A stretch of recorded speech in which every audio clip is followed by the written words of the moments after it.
I'm glad that you're having time for us, and yeah, please show us what you brought for us today. Good. So today I will do a diagram about how system design works here. But first of all, I think we're going to take a look at, do a little bit retrospect, right? So when we are learning things, we always need to see how people did in the past.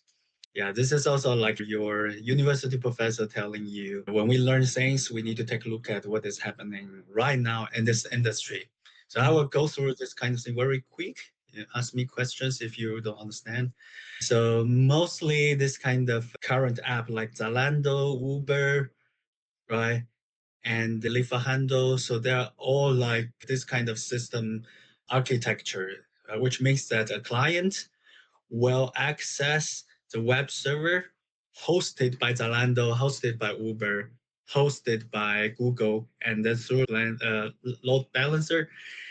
And then this server will use API to read the database, right? So the database and the servers itself are not the same ones. Yeah, the web servers have to call the specific data from the specific server interfaces.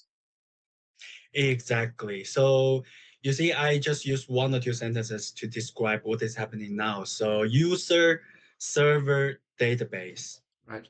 Right. So the load balancers or this kind of thing, they're just to help them. But three main components: user, server, database. Database. Yeah.